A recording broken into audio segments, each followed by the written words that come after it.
अस्सलाम वालेकुम दोस्तों, कैसे हैं? उम्मीद करता हूँ सब खैर आफियत से होंगे। आज की वीडियो में हम सीखेंगे कि कैसे हम चीफ मिनिस्टर यूथ ई बाइक में अप्लाई कर सकते हैं। तो सबसे पहले हम इसमें देखेंगे टोटल 20,000 बाइक्स स्टूडेंट्स को दी जाएंगी। उसमें 19,000 पेट्रोल बाइक्स होंगी जो कि 11,676 मेल स्टूडेंट्स के लिए होगी और 7,324 फीमेल स्टूडेंट्स के लिए। 1,000 इलेक्ट्रिक बाइक्स दी जाएगी, उसमें 700 मेल स्टूडेंट्स को और 300 फीमेल स्टूडेंट्स के लिए। इस फेज़ 1 में डिग्री कॉलेज और यूनिवर्सिटीज़ के स्टूडेंट को दिए जाएंगी बाइक्स जो कि रेगुलर किसी यूनिवर्सिटी या कॉलेज में पढ़ रहे हैं।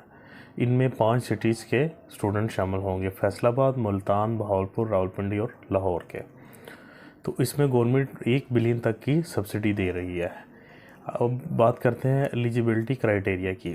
तो उसमें सबसे पहले आपकी उम्र 18 साल होनी चाहिए। दूसरा, आप रेगुलर किसी कॉलेज या यूनिवर्सिटी के स्टूडेंट हो जो कि HEC से रिकॉग्नाइज हो।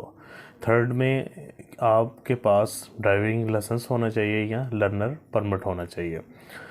नंबर चार में है कि आपने इसके लिए अप्लाई कर देना। अप्लाई में कुरानंदाजी होगी, जिसे ई बैलेटिंग कहते हैं, वो होगी। उसमें जिसका भी नाम आएगा उसको ये अलॉट की जाएगी। तो टाइम ज़ाया किए बगैर हम आते हैं रजिस्ट्रेशन की तरफ। तो सबसे पहले हम क्लिक करेंगे ये रजिस्टर्ड नाउ के ऊपर। इसमें इस तरह की विंडो ओपन हो जाएगी। तो सबसे पहले हम क्या करेंगे, ये फुल नेम, यहाँ पे हम अपना नाम लिखेंगे जो कि एप्लीकेंट अप्लाई कर रहा है। जो स्टूडेंट है वो अपना इधर नाम लिखेगा जो CNIC के ऊपर मेंशन है। यहाँ पे उसका ईमेल एड्रेस आ जाएगा, यहाँ पे उसका CNIC आ जाएगा, यहाँ पे उसका जेंडर आ जाएगा, मेल फीमेल और जो भी है। उसके बाद प्रोविंस, कौन से प्रोविंस का है, ये उसका प्रोविंस आ जाएंगे। उसके बाद यहाँ पे पासवर्ड लगाएगा, तो यहाँ पे रजिस्ट्रेशन के बटन के ऊपर क्लिक करना है उसने। यहाँ से क्लिक करेगा तो आगे एक नई विंडो ओपन हो जाएगी।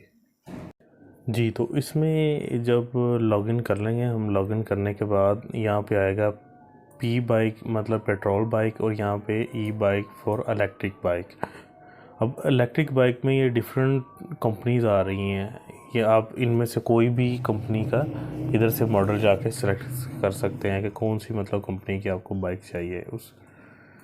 तो मैं यहाँ पे पी सेलेक्ट कर रहा हूँ। पी में एटलस, होंडा भी आ रही है, सुजुकी भी है, मेट्रो भी है, रावी भी है, यूनाइटेड भी है, न्यू एशिया भी है, सारी मतलब आ रही हैं उसमें बाइक्स। तो यहाँ से आप मतलब ये कोई भी सिलेक्ट कर सकते हैं। तो मैं इसमें 110 के लिए अप्लाई कर रहा हूँ। ये मैं 110 सेलेक्ट करूँगा। करने के बाद उसके बाद यहाँ पे नाम और CNIC और ये सारा ऑटो फैच कर लेगा वहाँ से। उसके बाद यहाँ पे एप्लीकेंट में अपने फादर या हस्बैंड का नाम लिखना है। उसके बाद आपने अपनी मदर का नाम लिखना है यहाँ पे। उसके बाद यहाँ पे CNIC की इशुएंस, यहाँ पे एक्सपायरी उसकी लिखनी है। उसके बाद ये अपना डेट ऑफ बर्थ जो कि CNIC पे मेंशन है वो आपने मेंशन करनी है। मटीरियल स्टेटस आपने लिखना है, कौन सा मैरिड है, सिंगल है। उसके बाद नंबर ऑफ़ चिल्ड्रन, अगर आपके नंबर ऑफ़ चिल्ड्रंस हैं वो लिखने हैं यहाँ पे कितने हैं, अगर नहीं तो ज़ीरो कर देना ऐसे।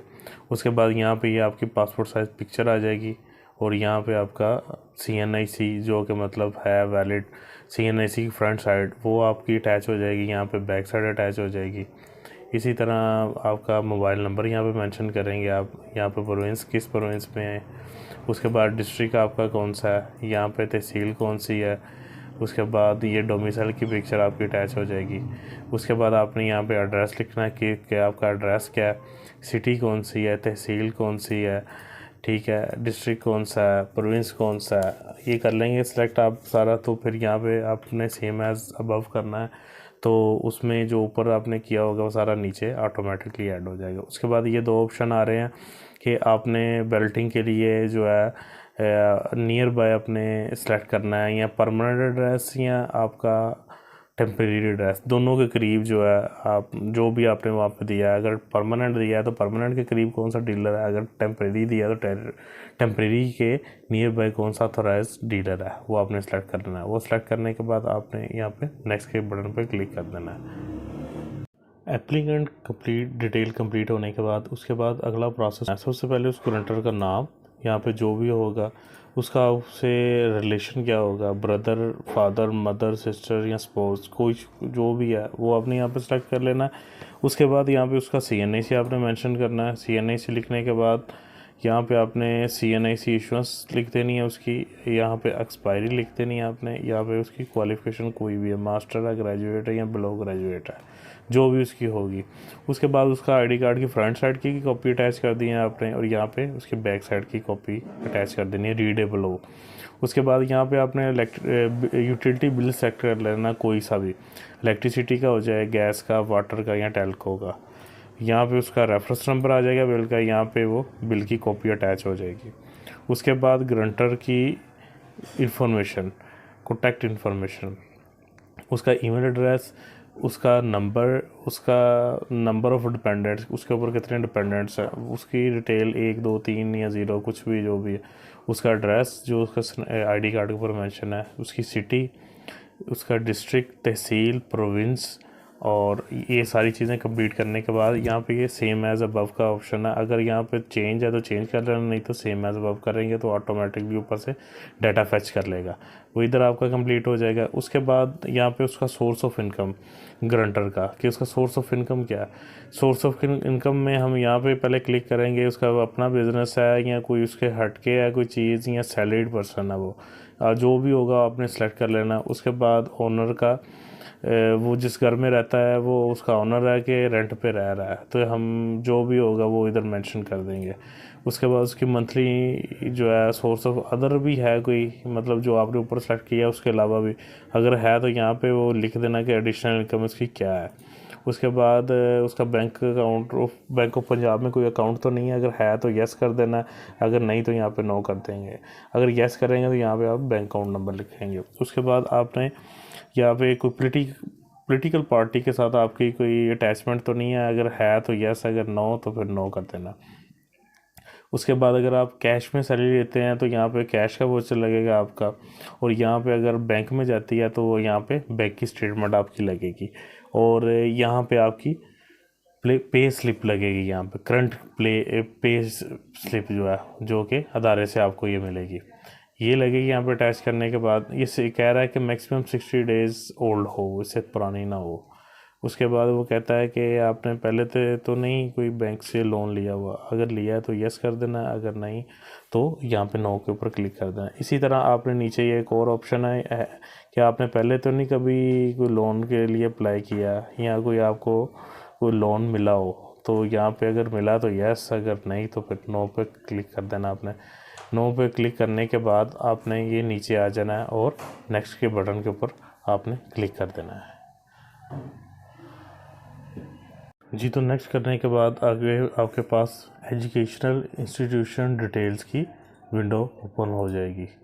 तो इसमें भी आपने यहाँ पे सबसे पहले district wise education institution is located, type कौन सा, यूनिवर्सिटी या कॉलेज है या मदरसा, वो आपने सेलेक्ट कर लेना है। उसके बाद एजुकेशनल इंस्टीट्यूशन स्टेटस क्या है, वो गवर्नमेंट है कि प्राइवेट है, जो भी होगा आपने सेलेक्ट कर लेना है। उसके बाद आपने आ जाना है वो मदरसे का नाम है, यूनिवर्सिटी का नाम या कॉलेज का, वो आपने इस सब में से जो है सर्च कर लेना, जो भी आपका होगा वो आपने सेलेक्ट कर लेना है। उसके बाद डिग्री लेवल, मास्टर है, MPhil है, बैचलर है, 5 ईयर का, 4 ईयर का, 2 ईयर का, या PhD है, ये आपने सेलेक्ट कर लेना। डिग्री का नेम जो भी आप कर रहे हैं उसका नाम लिख देना, यहाँ पे अपना रजिस्ट्रेशन नंबर लिख देना यूनिवर्सिटी का, यहाँ पे सेशन आपने लिख लेना कौन से साल में मतलब आप पढ़ रहे हैं। उसके बाद यहाँ पे आपने सिटी सेलेक्ट कर लेना, कैंपस का जो भी आपका होगा वो सेलेक्ट करने के बाद आपने ये नेक्स्ट के बटन पे क्लिक कर देना है।